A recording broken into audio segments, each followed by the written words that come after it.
गुड़ है शिव बाबा। जैसे गुड़ बहुत मीठा होता है, ऐसे ही सबसे मीठा कौन है? जो भी आत्माएं हैं, उन आत्माओं के बीच में, पार्टधारी आत्माओं के बीच में सबसे मीठा कौन है? शिव बाबा। वो हो गया गुड़। अब वो जिस थैले में डाला जाता है उसका नाम है गोथरी।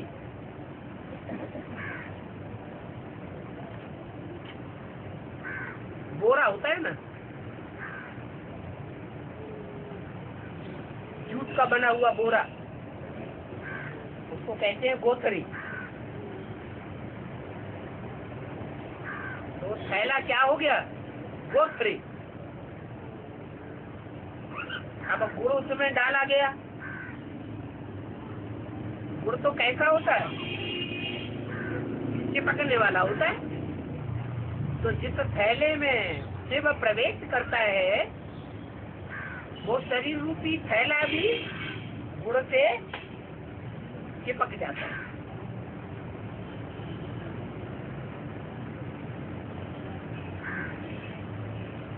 इतने चढ़ते हैं, कीड़े मकोड़े चढ़ते हैं, तो गुड़ को भी पता चलता है और जो गोथरी है उसको भी पता चलता है।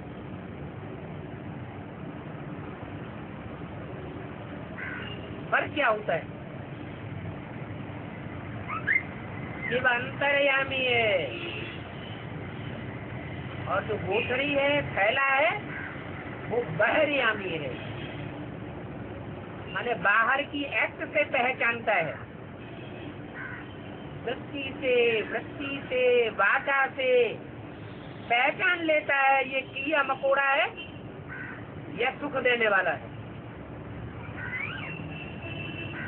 और गुड़ तो है ही अंतर्यामी क्यों बाबा? तो कहावत बनी हुई है, गुड़ जाने गुड़ की गोथरी जाने।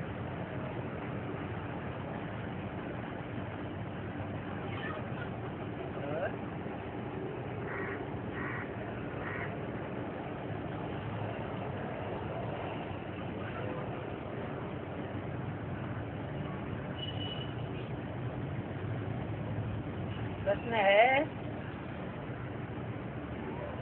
ज्ञान में यशोदा का पार्ट कौन है?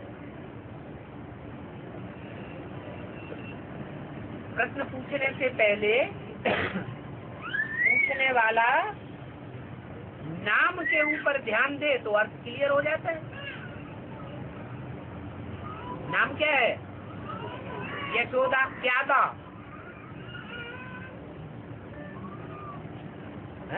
दा माने देना। यशोदा ने क्या दिया? यश दिया। यश दिया या अपयश दिया? यश का अर्थ नहीं मालूम। यश माने महिमा, अपयश माने ग्लानि। यशोदा ने क्या दिया भगवान को? है यश दिया, महिमा दी, तो नाम पड़ गए यशोदा। औरों ने क्या किया?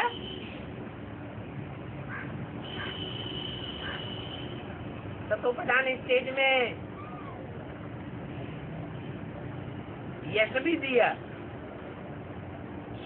फिर तमो प्रधान स्टेज में बहुत ग्लानि भी थी। क्या? एक होते हैं भारतवासी और एक होते हैं क्रिश्चियन।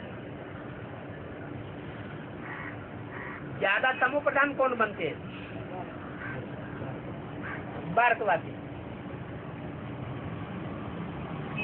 तो भारतवासी ज्यादा ग्लानि करते हैं भगवान की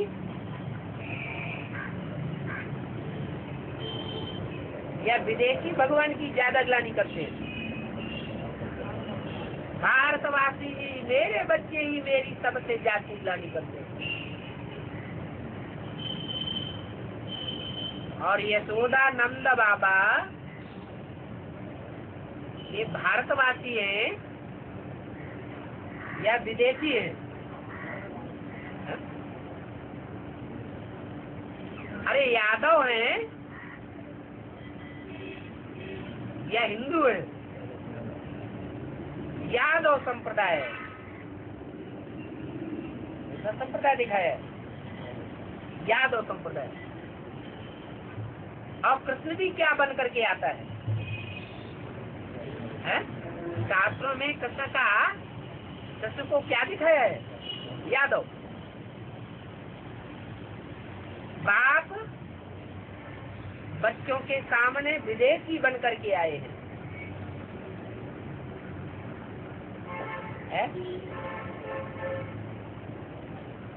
तो विदेशियों के बीच में जो यशोदा का पार्ट है वो सबसे ज्यादा यश देने वाला पार्ट है। पालना करती है, तो पालना में घृणा नहीं करती, ग्लानि नहीं करती, क्या करती है? महिमा करती है, यश देती है, अपयश नहीं देती। इसलिए नाम यशोदा पड़ा।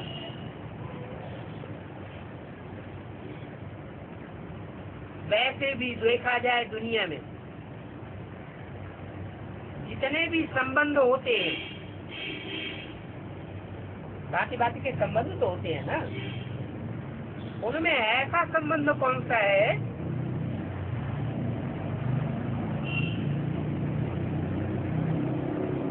जो बच्चे को अच्छे रूप में ही देखता है?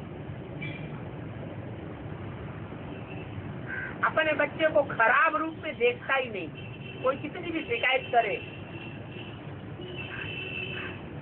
तो माता को अपना बच्चा अच्छा ही दिखाई पड़ता है, और अच्छी ही भावना रखेगी, कभी भी बुरी भावना नहीं रखेगी।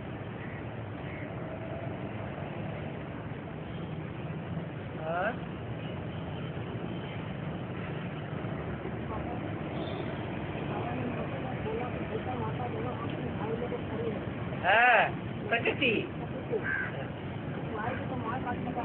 है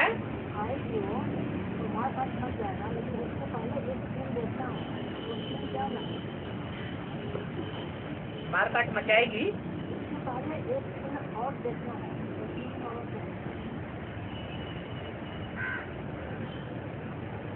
मारकाट मचाने से पहले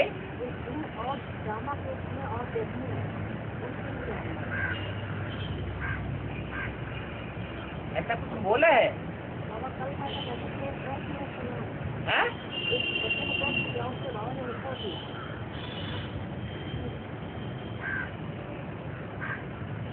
उत्तर दिया तो बताया नहीं। सीन तो होते ही रहते हैं, ढेर सारे सीन है ड्रामा में। अच्छे सीन है, बुरे भी सीन है, ये क्या बड़ी बात हो गई?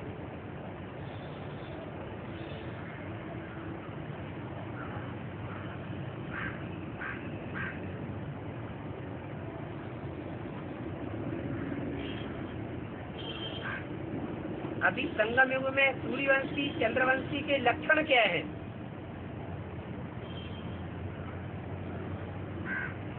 सूर्य का लक्षण क्या है और चंद्रमा का लक्षण क्या है? अगर सूर्य और चंद्रमा के लक्षण का पता लग जाए तो जो सूर्यवंशी और चंद्रवंशी होंगे उनके लक्षण का भी पता लग जाएगा। सूर्य का लक्षण क्या है? रोशनी देता है, और जब तीखी रोशनी देता है, तीक्ष्ण रूप धारण करता है, तो खुद भी जलता है और दूसरों को भी जलाए देता है। और चंद्रमा रोशनी नहीं देता। चंद्रमा के अंदर खुद की रोशनी है? खुद की रोशनी है ही नहीं। अभी मुरली में क्या बताया? बाप और दादा में क्या अंतर बताया? ये दादा में समझ है ही नहीं। समझ माने ज्ञान, ज्ञान की रोशनी नहीं है।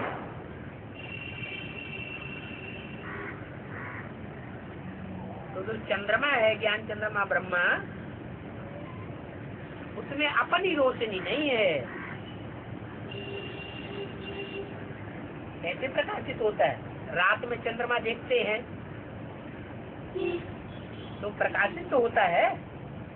कैसे प्रकाशित होता है? हाँ, ऐसे प्रकाशित होता है कि एक तरफ सूर्य, बीच में पृथ्वी आ जाती है तिरछी, और दूसरी तरफ चंद्रमा। माने सूर्य भी ऊपर है, चंद्रमा भी ऊपर है, पृथ्वी नीचे है। तो सूर्य की डायरेक्ट किरणें कहाँ पड़ती हैं? चंद्रमा के ऊपर पड़ती है। पूरे चंद्रमा के ऊपर जब किरणें पड़ती हैं, सूर्य की, पृथ्वी की परछाया नहीं पड़ती है, तो चंद्रमा पूरा रोशनी वाला दिखाई देता है या अंधेरा दिखाई देता है। तो क्या कहेंगे, किसकी रोशनी से प्रकाशित है? देखिए, पृथ्वी की रोशनी से, ये अपनी रोशनी से नहीं, सूर्य की रोशनी से प्रकाशित है। वो ही चंद्रमा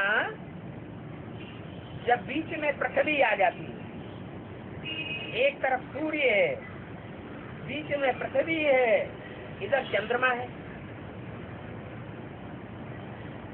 तो प्रकाशित दिखाई देता है या अंधेरा चंद्रमा दिखाई देता है? अमावस्या। क्यों? पृथ्वी का परछाया पड़ गया। माने माताएं जो कन्याएं हैं उसको प्रभावित कर लेती है, और माताओं कन्याओं से बड़ी जल्दी प्रभावित हो जाता है, परछाया पड़ जाता है, और सूर्य का प्रभाव ढक जाता है।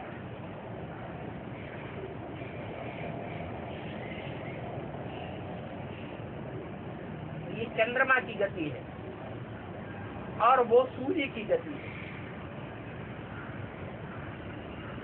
अब सूर्यवंश और चंद्रवंश का अर्थ समझ लें। जो सूर्य के लक्षण वो सूर्यवंशियों के लक्षण, जो चंद्रमा के लक्षण वो चंद्रवंशियों के लक्षण। और चंद्रमा शीतल होता है सदैव या गर्म भी होता है? शीतल होता है।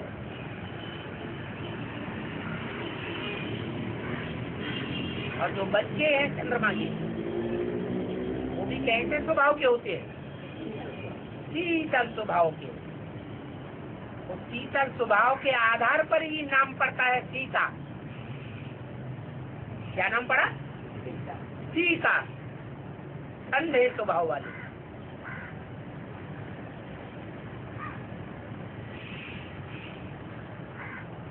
और अगला प्रश्न है,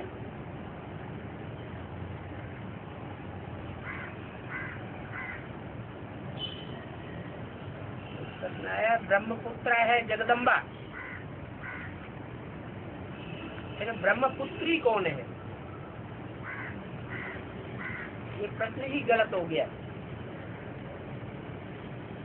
भक्ति मार्ग में या जो भी किताबें या नक्शे छपाए गए हैं अभी मनुष्यों के द्वारा,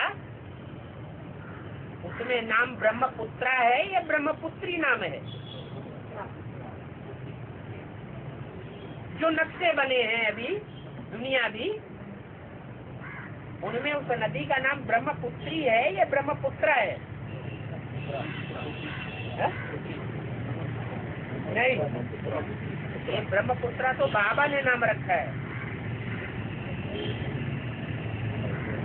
तो नक्शे देखो ध्यान से, जो नदी पहाड़ों पर बहती है ऊंची ऊंची स्टेज में, लास्ट में आकर के नीचे समुद्र में गिरती है, उसका नाम है ब्रह्मपुत्री नदी। क्या ब्रह्मपुत्रा नाम नहीं है, ब्रह्मपुत्री है। माने ब्रह्म कौन है?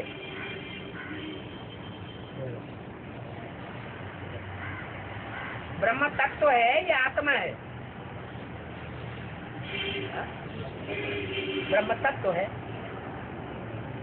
जैसे वो ब्रह्म तत्व है जहाँ से आत्माएं आती है। निराकारी लोग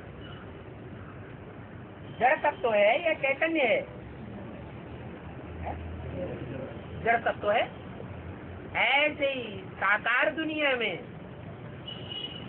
ब्रह्मा है, आत्मा तो चैतन्य है, लेकिन जड़त्वमयी बुद्धि वाली है या चैतन्यमयी बुद्धि है? जड़त्वमयी बुद्धि है। जितना शिव बाबा ने उनके तन में प्रवेश करके सुना दिया उतना सुन लिया, बाकी बुद्धि चलती है या नहीं चलती? नहीं चलती। तो वो भी साकार दुनिया का ब्रह्म तत्व है। और जो भी आत्माएं संगम युग में पैदा होती हैं, वो ब्रह्मा से पैदा होती हैं या विष्णु शंकर से पैदा होती है? ब्रह्मा से पैदा होती है। वो निराकारी धाम जहाँ से आत्माएं पैदा होती आती, यह है साकार दुनिया का। आत्माएं उसके बुद्ध रूपी पेट से आती हैं, तो ब्रह्म तत्व हुआ। और उसकी पुत्री कौन है?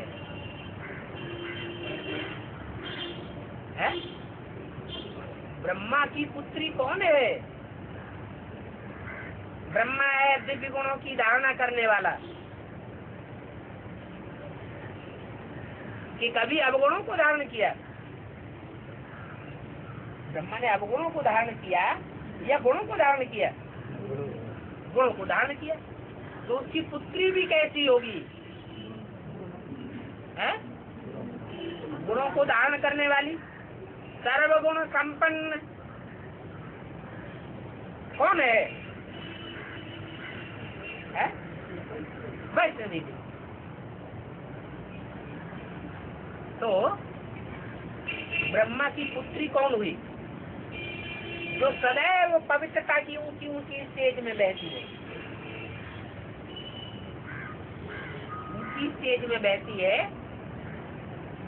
या नीचे आती है? ऊंची ऊंची स्टेज में बहती है। सारी नदी की लंबाई देखो, सदैव ऊंची ऊंची स्टेज में बहती है। बाकी बाद में तो सबको नीचे गिरना ही होता है।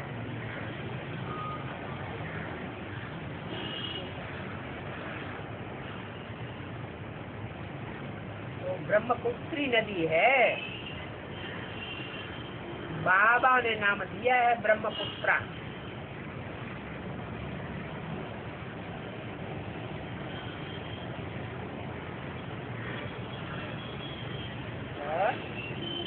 भक्ति मार्ग में जो भी गायन है संपूर्णता की यादगार है या अपूर्ण स्टेज की यादगार है? संपूर्णता की स्टेज की यादगार है। वास्तव में ब्रह्मपुत्री प्रजापिता को भी बोला है। पहला प्रजापिता ब्रह्मा को। फिर ज्ञानमान सरोवर कौन है जहाँ से नदी निकलती है? सही बोला है, लेकिन हमको भी तो अपनी अकल है। ज्ञानमान सरोवर किसको बोला है? जो पहाड़ की ऊंची स्टेज पे है और सदैव ही ऊंची स्टेज पर है।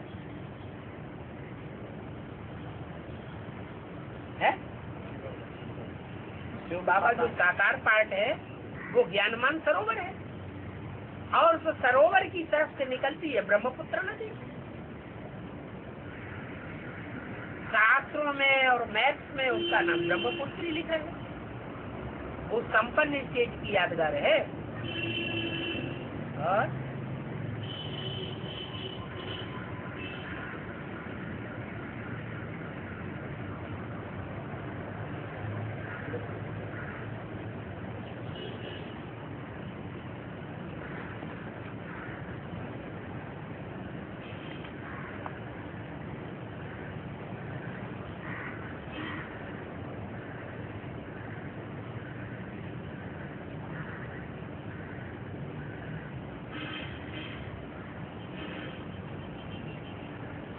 वैष्णो देवी के बड़ा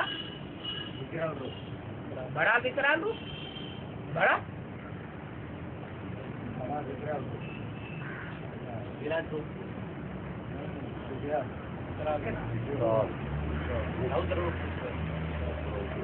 तामसी रूप, तामसी रूप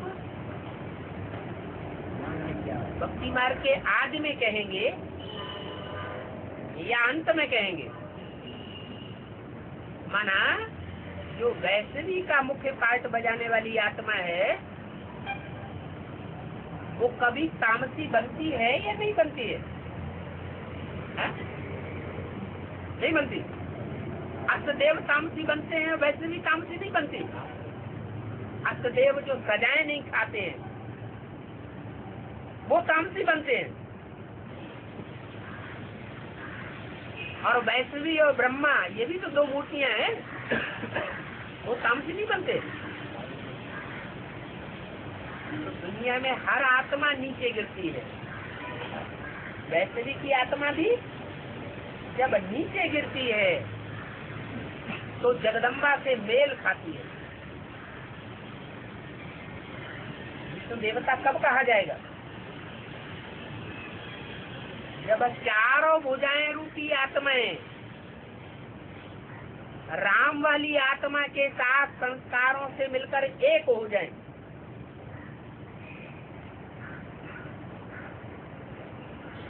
संस्कारों से मिलकर एक होंगी या नहीं होंगी? होंगी। तो जब संस्कारों से मिलकर के एक होने का टाइम आएगा तो टकराहट होगी या नहीं होगी? और उस टकराहट में विजय किसकी होगी? चार भुजाओं में से कौन सी भुजा है जिसकी विजय होगी? राम वाली आत्मा तो बुद्धि के रूप में उन भुजाओं को चलाने वाली है, परंतु उन भुजाओं में विजय किसकी होगी? है चार भुजाएं हैं, दो भुजाएं ऊपर और दो भुजाएं नीचे।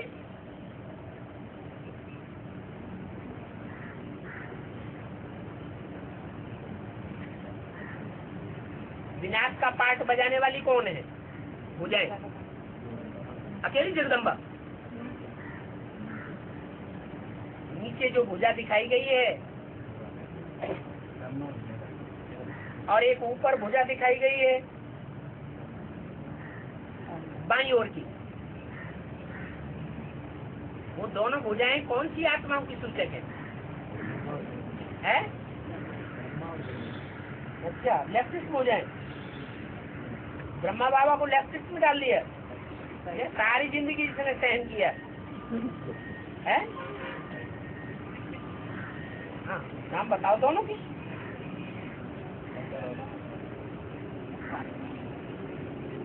अरे विष्णु की चार भुजाएं हैं ना, दो राइट साइड में, उनमें एक नीचे एक ऊपर, और दो लेफ्ट साइड में। तो जो लेफ्ट साइड की दो भुजाएं हैं वो असुर संहारिणी है या नहीं है?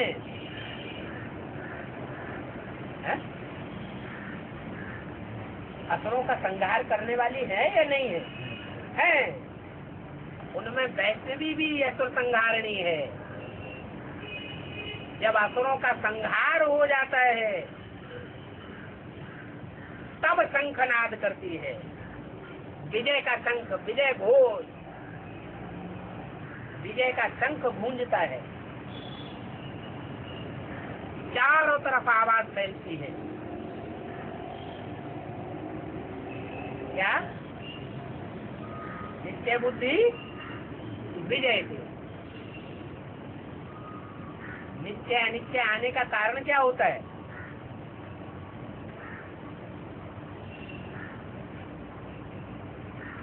वो कारण हर एक के अंदर छुपा हुआ है या बाहर से आता है?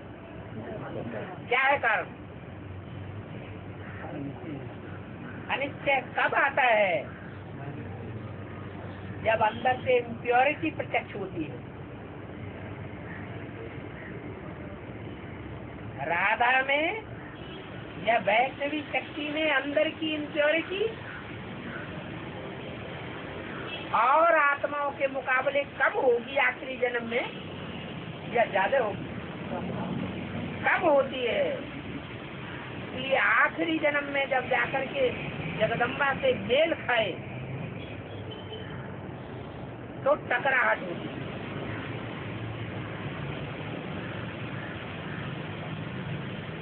इम्प्योरिटी से ही विनाश होता है, प्योरिटी से स्थापना होती है। ये असुर संहारिणी गाई हुई है,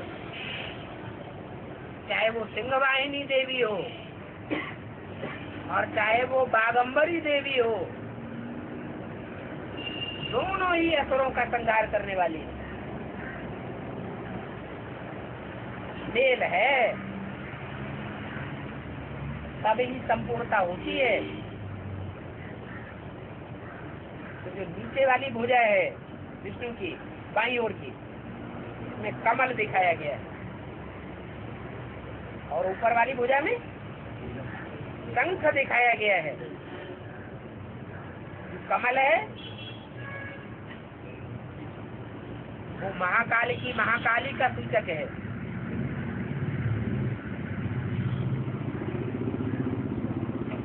कमल कीचड़ में रहता है। महाकाली भी इस दुनिया में रह करके कहाँ पाठ बजाती है? कीचड़ की दुनिया में, घर गृहस्थ की दुनिया में रह करके पाठ बजाती है।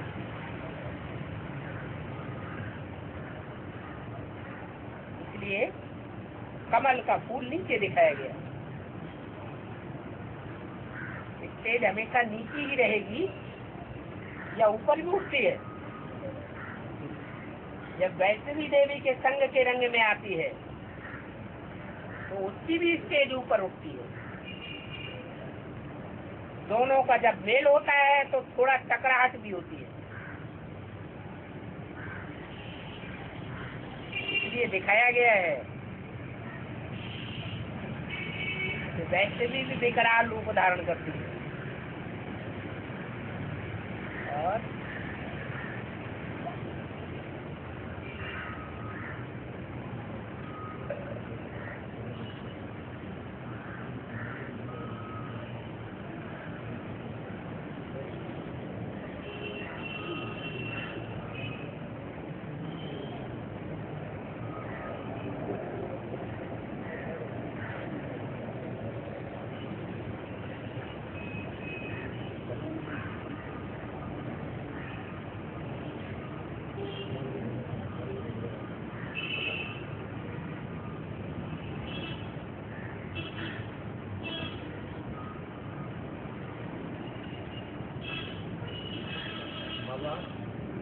प्रश्न आया है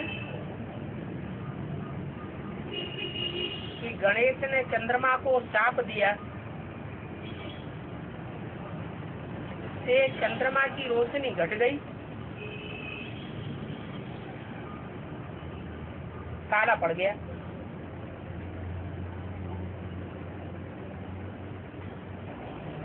शाप कब दिया जाता है? गुस्सा आता है तब शाप देते हैं या खुशी आती है तब शाप देते हैं? और चंद्रमा ने क्या खराब काम किया है?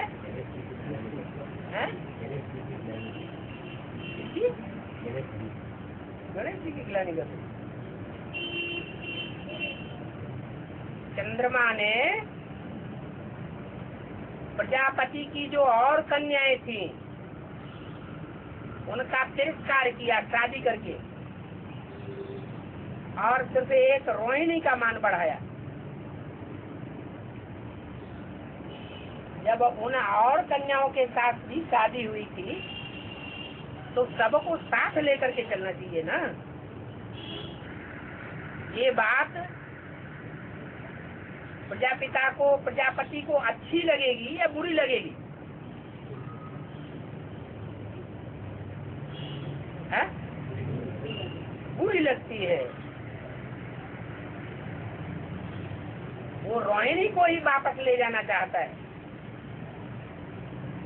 और जो प्रजापति की कन्याएं हैं उनको छोड़ देना चाहता है। और इस बात पर प्रजापति को गुस्सा आ जाता है, शाप दे देता है प्रजापति तो 6 रोग हो जाए, काला पड़ जाए। काला पड़ने का मतलब क्या हुआ है? रोशनी घटती जाती है।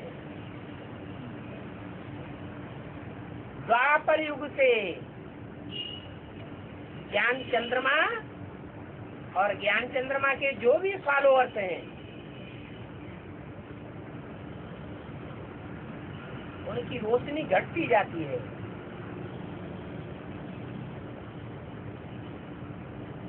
सूर्यवंशी जो आत्माएं हैं, जो 8 अष्टदेव हैं सूर्यवंशी, वो आखिरी जन्म तक भी आत्मिक स्टेज में स्थिर रहते हैं, इसलिए विधर्मियों का मुकाबला करते हैं।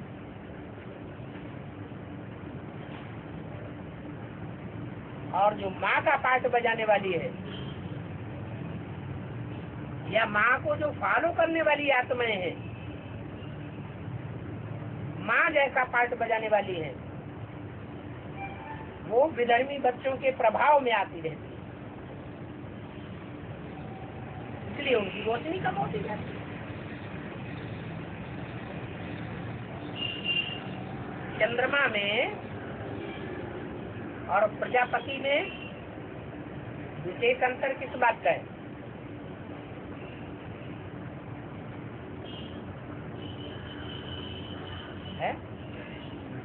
चंद्रमा ने एक रोहिणी को ही प्यार किया, और प्रजापति जिसमें शिव प्रवेश करता है वो सबको एक जैसा प्यार देता है या कोई एक को ही विशेष प्यार करता है? सबको देता है।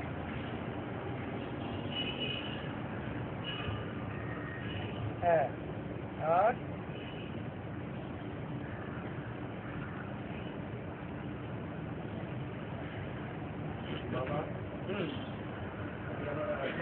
महाराज जी ने कहा है महाराज जी ने कहा 2-3 भाई ने तो शरीर पड़ा, वो भाई शरीर थोड़ा था किसने? ज्ञान में रहने वाला, जो ज्ञान में एडवांस में चलते हैं वो शरीर छोड़ते हैं। हाँ, वो भाई लोग फिर एडवांस में आएगा, लेकिन बेसिक में आएगा, डायरेक्ट ऊपर में आएगा। पीछे हटेगी आत्मा। मुरली में क्या बोला है, शास्त्रों में क्या बोला है? जो एक बार ज्ञान ले लेता है वो ज्ञान लेने के बाद उसका ज्ञान बरकरार रहता है या खत्म हो जाता है? दुनिया में तो जो पढ़ाई पढ़ते हैं इंजीनियरिंग की, इस जन्म में इंजीनियरिंग की पढ़ाई पढ़ ली और शरीर छूट गया तो अगले जन्म में इंजीनियरिंग की पढ़ाई दोबारा पढ़नी पड़ेगी या वो पढ़ाई ऐड हो जाती है? दोबारा पढ़नी पड़ती है। और यहाँ क्या खासियत है? यहाँ जो एक बार ब्राह्मण बन गया और ब्राह्मण पने का ज्ञान ले लिया, अगर शरीर छोड़ता है तो आगे बढ़ेगा या पीछे हटेगा? आगे बढ़ेगा। एडवांस में जो एक बार आ गया और सभी छोड़ दिया। एडवांस में आने के बाद आगे बढ़ना चाहिए या पीछे हटना चाहिए? प्रश्न क्यों आया?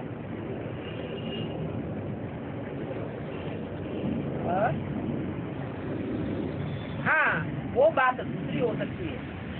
कोई एडवांस में आया और एडवांस से घृणा हो गई, घृणा होने के बाद बीके में चला गया और वहाँ श्रद्धा विश्वास से पढ़ाई पढ़ने लगा, बाप को टोटली भूल गया। ऐसी स्टेज में अगर शरीर छोड़ेगा तो पहले पहले एडवांस में आएगा, अंत मते जो गति के अनुसार, या बेसिक में जाएगा? पहले बेसिक में जाएगा। विश्वासम फलदायकम, आत्मा को जहाँ विश्वास बैठ जाता है वैसा ही फल उसको मिलता है।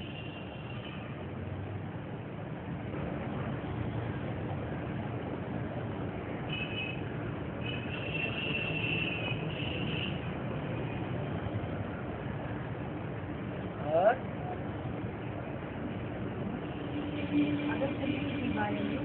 हाँ, ज्ञान सागर का सारा मीठा पानी कम कर दिया और चिड़िया तब उसको खा लिया। फिर सागर कैसे? चिड़ियों ने ज्ञान सागर को हप्पा नहीं किया। अरे चिड़िया से एक चोंच लिया, फिर जमीन में डाला, फिर लिया, फिर जमीन में डाला। तो चिड़िया ज्ञान सागर को हप्पा कर सकती है? सुनो, चिड़िया ज्ञान सागर को हप्पा कर सकती है? नहीं कर सकती। लेकिन अगस्त ऋषि को उन चिड़ियों के ऊपर रहम आ गया। अरे बेचारी कितनी मेहनत करती है, क्या एक एक बूंद सागर में से गुस्सा आ गया ना चिड़ियों को, तो एक एक बूंद सागर में से लेकर के फिर जमीन पे डालती है, फिर सागर में लेकर के जमीन पे डालती है। इनको तो बहुत लंबा टाइम लग जाएगा। तो उनके ऊपर जब रहम आ गया तो अगस्त ऋषि ने सारा सागर लेकर के पी लिया, क्योंकि उन चिड़ियों के अंडी बच्चे वो सागर बार बार बहा ले जाता था।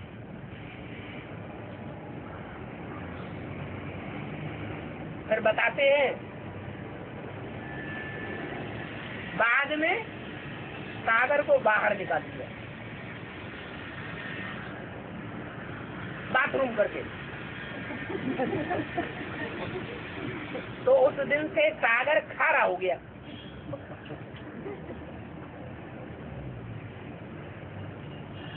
अब ये सब बातें हैं कहाँ की?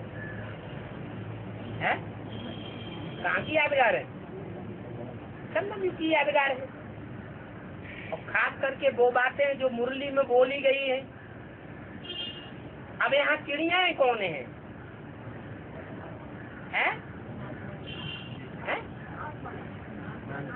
आत्मा आत्मा आत्मा तो चिरौटा नहीं होती है। आत्मा चिरौटा भी होते हैं, चिड़िया भी होती है। चिड़िया है कन्या माता है, या क्रौंच पक्षी। वो कितना प्रयत्न करते हैं, तो गुस्सा आता है। ये सागर जो है वो बार बार मेरे बच्चों को नष्ट कर देता है। अब वो चिड़िया कहाँ है?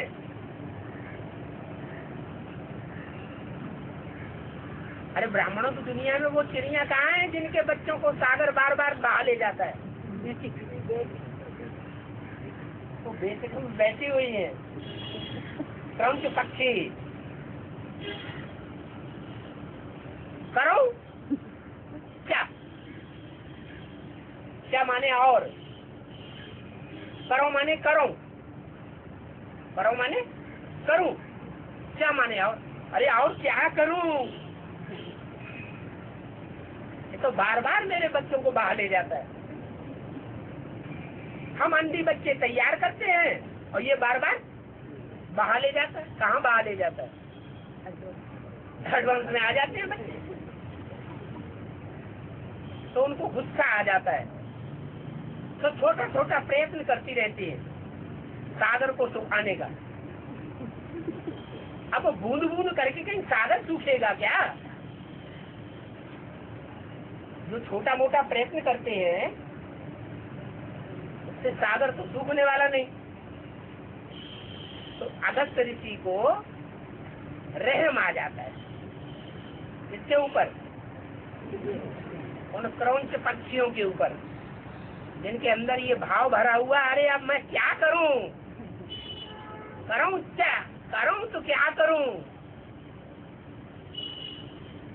तो सारा सागर जो है वो खुद पी जाते हैं।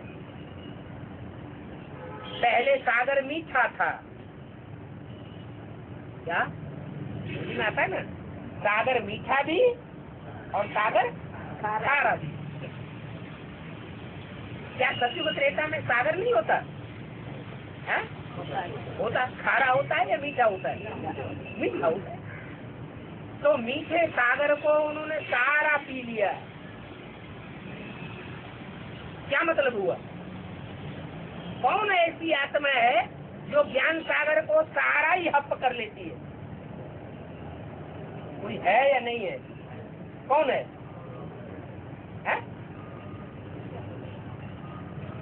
अरे ऐसी कोई आत्मा ही नहीं है जो ज्ञान सागर को पूरा हप कर लेती है, पी जाती है। क्या पीता? तो सारा सागर पी लिया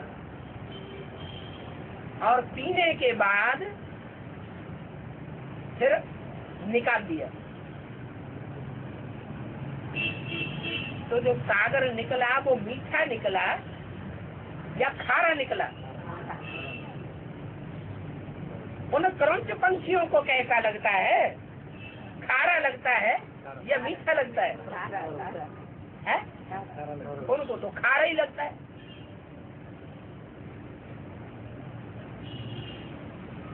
कथाएं बना दी। फरकाबादी नमकीन वैसे ही बहुत ज्यादा खारा है, बहुत प्रसिद्ध है।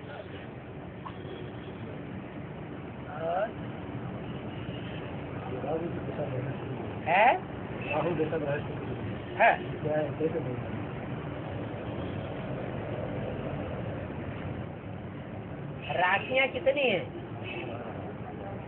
12 राशि। उन 12 राशियों में कभी किसी की दशा बैठती है, कभी किसी की दशा बैठती है। सबसे अच्छी दशा किसकी होती है? बृहस्पति की। और सबसे खराब दशा होती है राहु। धर्म कितने हैं? 9 धर्म है मुख्य। बाकी 10वां जो नास्तिक है वो तो धर्म ही नहीं है, तो धारणा नहीं कहेंगे। कहेंगे तो धारणा नहीं कहेंगे। तो उन 9 ऋषियों से जो प्रभाव पड़ता है दूसरों के ऊपर उसको कहते हैं दशा। क्या? जो 9 ऋषि हैं वो ब्राह्मणों की दुनिया में मौजूद है या नहीं है? है। और वो दूसरों के ऊपर प्रभाव छोड़ते रहते हैं। तो जिनके ऊपर प्रभाव पड़ता है, जो उनके प्रभाव में आ जाते हैं, वो भगवान के अनुसार काम करेंगे या उन ऋषियों के बताए अनुसार काम करेंगे? उन नंबरवार ऋषियों के बताए अनुसार काम करने लग पड़ते हैं। तो कहा जाता है इनकी दशा बैठ गई। उनमें श्रेष्ठ से श्रेष्ठ जो ऋषि है उसका नाम है बृहस्पति। वो देवताओं का गुरु है। उसके प्रभाव में जो आ जाते हैं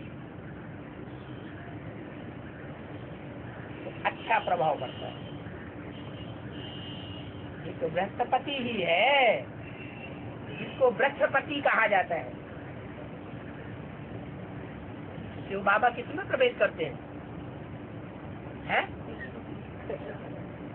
और ऋषियों में प्रवेश करते हैं या वृक्षपति में प्रवेश करते हैं? सारे वृक्ष का पति या पिता कौन कहा जाता है? अरे सारे वृक्ष का बीज कौन है? प्रजाति का। तो उसके प्रभाव के अंदर जो आते हैं वो वृक्षपति की दशा के अंदर है, वो प्रजापिता को ही मानेंगे। प्रजापिता में भी शिव बाबा को मानेंगे जो सारे विश्व का पिता है, सारे विश्व का पति है, और जो उस पे अनिश्चय बैठ जाता है इसके ऊपर, प्रजापिता या शिव बाबा के ऊपर जिनको अनिश्चय बैठ जाता है वो दूसरों का ऋषियों का आसरा ले लेते हैं, प्रभाव में चले जाते हैं। तो और धर्मों में कन्वर्ट होने की शूटिंग कर लेते हैं।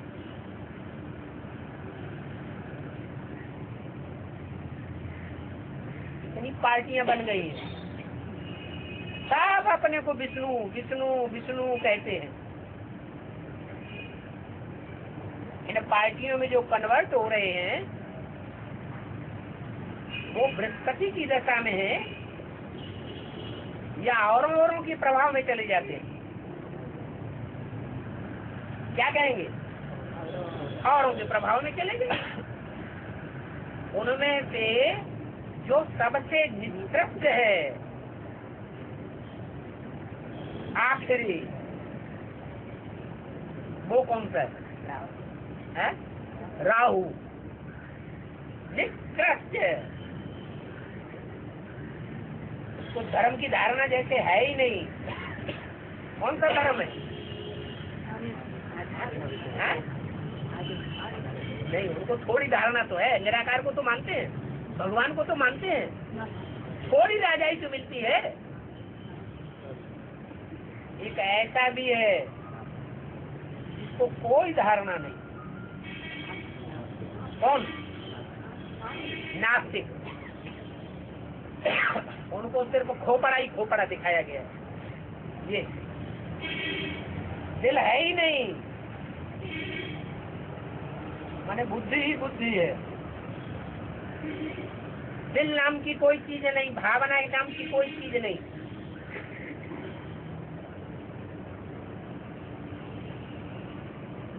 तो नास्तिक धर्म है।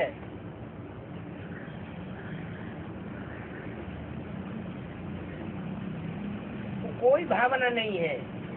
बुद्धि की तीक्ष्णता के आधार पर एटम बम बनाते हैं।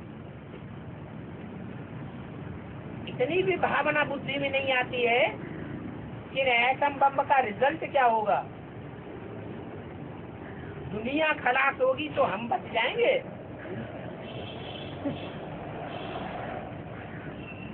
तो बुद्धि ही बुद्धि चलाते हैं। दिल जो धड़ के अंदर होता है वो रहता ही नहीं।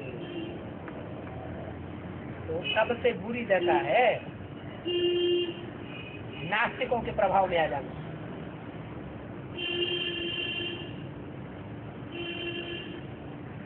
और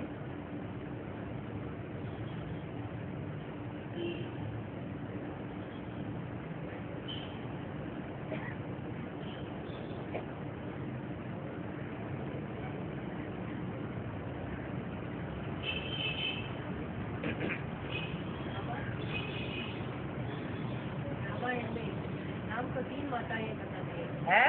राम को 3 माताएं, कौशल्या, हाँ, कैकेयी और सुमित्रा। हाँ, बेहद में वो पाठ कौन? है? बेहद में बजाने वाली पाठ कौन बजाते? बेहद में वो पाठ, वो 3 माताएं के पाठ कौन बजाते?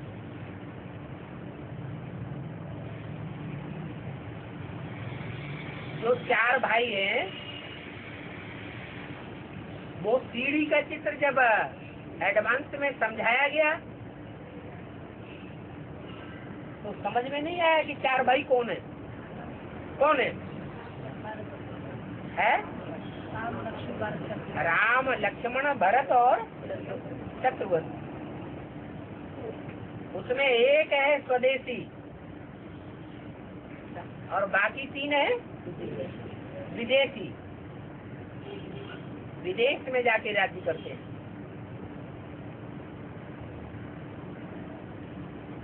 जो 3 विदेशी हैं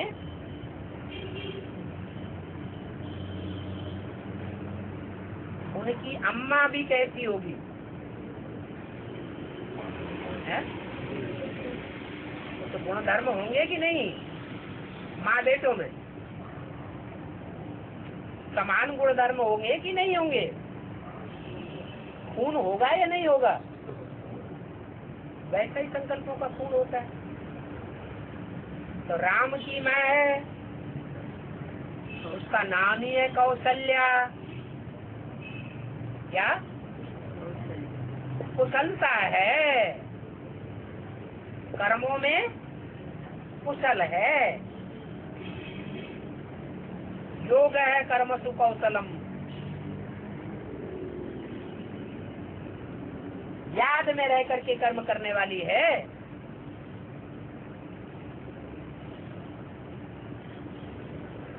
जो कर्म होते हैं उसके वो कुशलता से भरपूर है, अच्छे कर्म करने वाली है। तो उससे बच्चा भी कैसा पैदा होता है?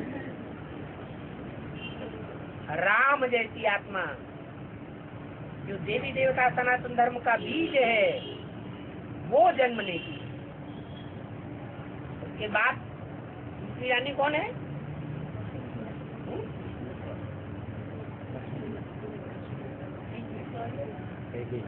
कैकेयी। नाम ही उसका कैकेयी। क्या एक बच्चा नहीं पैदा करती, कितने बच्चे पैदा करती है? कई करती है या एक ही करती है? कई बच्चे पैदा होते हैं। तो जो कई है बच्चे भी कई हो हैं। और फिर राजा दशरथ को ही मान मर्तबा देने वाली होगी या राजा दशरथ के लिए भी ये सोचने वाली होगी चाहे जियो चाहे मर जाओ, मेरा काम होने दो।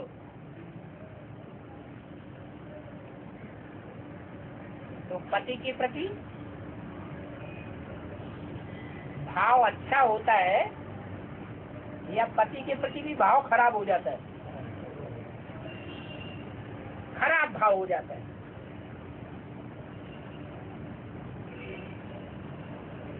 इससे पैदा होते हैं भरत और शत्रुघ्न, जो इस्लाम धर्म और क्रिश्चियन धर्म के बीज हैं, पक्के विदेशी। और तीसरी रानी का नाम है सुमित्रा। क्या नाम दिया है? सुंदर मित्रा। इससे पैदाइश किसकी होती है? लक्ष्मण की। बौद्ध धर्म का बीज हुई। तो बौद्ध धर्म की शुरुआत कहाँ से होती है? भारत से या विदेश से? भारत से शुरुआत होती है। आदि में वो भी भारतीय है, परंतु विधर्मी होने के कारण विदेशियों से प्रभावित हो जाती है वो आत्मा, इसलिए कमजोर पड़ जाती है। फिर भी भारतीयों की सदैव साथी है, अच्छे गुणों को लेने वाली है, बुरे गुणों को लेने वाली नहीं है। उनका मूल नारा क्या है? अहिंसा, अहिंसा परमो धर्म। तो माता भी वैसी ही और उसका बच्चा भी वैसा ही। परंतु विदेशियों से प्रभावित हो जाने के कारण उनकी प्रजा बन जाता है, इसलिए वो भी अच्छे कर्म नहीं कर पाता आदि के अंत तक। इसलिए बौद्धियों की राजाई आदि में ही चली है 500 साल। उसके बाद बौद्धियों की राजाई खलास हो गई। दुनिया में क्रिश्चियंस ने और मुसलमानों ने राज्य किया, बौद्धियों ने राज्य नहीं किया। राज्य किया हो न किया हो, गुणों में समानता सनातन धर्म के अनुकूल ही रही। इसलिए राम वाली आत्मा का साथ देता है लंबे समय तक। और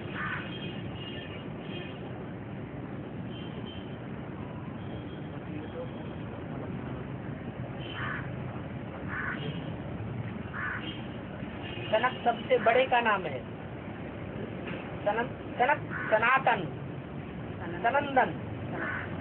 सबसे छोटे का नाम है सनत कुमार। है सबसे छोटा, लेकिन लास्ट में आने के बावजूद भी फास्ट जाने वाला है। इसलिए वो देवी देवता सनातन धर्म का ज्ञानी तू आत्मा कही जाती है। योगियों का ईश्वर कहा जाता है, योगी ईश्वर सनत कुमार। बाकी है 3,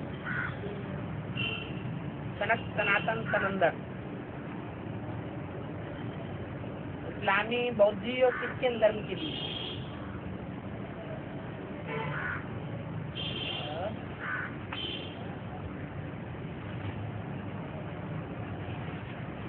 और एक प्रश्न है,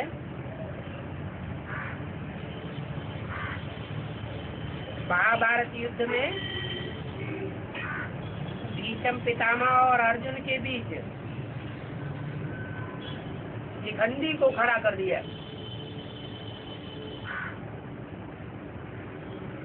और भीष्म पितामह को अर्जुन ने बाण मारा।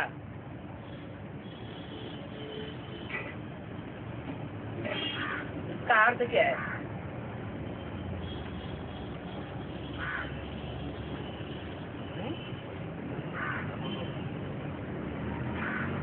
भीष्म माने भयंकर, जिन्होंने भयंकर प्रतिज्ञा की थी। क्या प्रतिज्ञा की थी? बाल ब्रह्मचारी रहूंगा, बाल ब्रह्मचारी। बचपन से लेकर के वयोवृद्ध होने तक उन्होंने ब्रह्मचर्य का पालन किया, परंतु उनका ब्रह्मचर्य, उनकी पवित्रता श्रीमत के अनुकूल पवित्रता थी या श्रीमत के बरखिलाफ पवित्रता थी?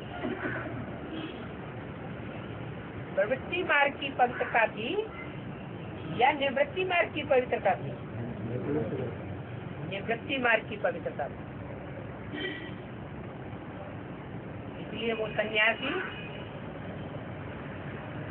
आज भी कन्याओं का पूजन करते हैं। क्यों क्यों करते हैं? क्योंकि सन्यासियों के मुकाबले कन्याओं में पवित्रता ज्यादा होती है या कम होती है? ज्यादा पवित्रता होती है। और पवित्रता के बल से ही सारी दुनिया के काम होते हैं। युद्ध में जीतना और युद्ध में हारना, ये भी प्योरिटी के बल पर होता है।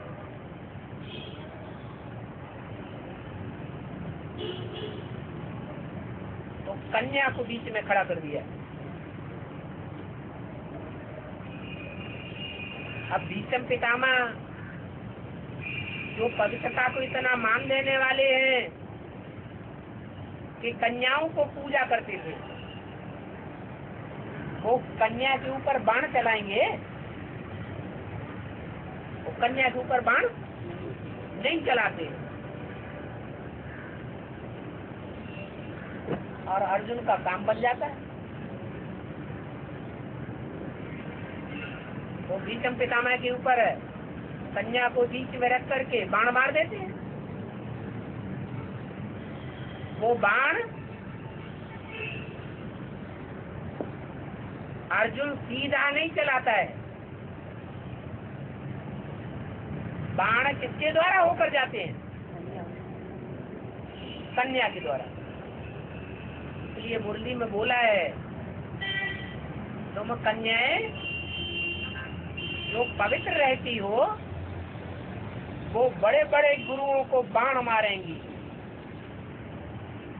इन भीष्म पितामहों को, द्रोणाचार्यों को तुम्हारे बाण काम कर जाएंगे।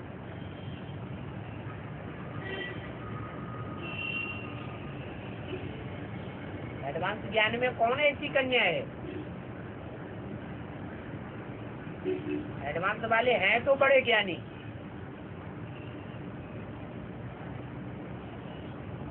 अर्जुन की तरह अर्जन करने वाले हैं पुरुषार्थ का। लेकिन वो कन्या कौन है? जो बीच में निमित्त बन जाती है उन गुरुओं को बाण मारने के लिए। कौन है? रुद्रमाला की मुख्य है। वो फीमेल मुखिया कौन है? जगदम्बा। इन विधर्मियों को बाण मारती है।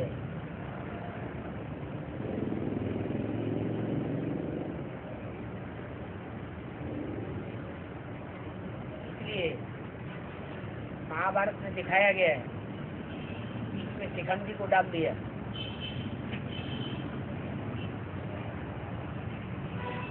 और 12:30 हो गए, ऑफिस में भी जाना है। ये वक्त है।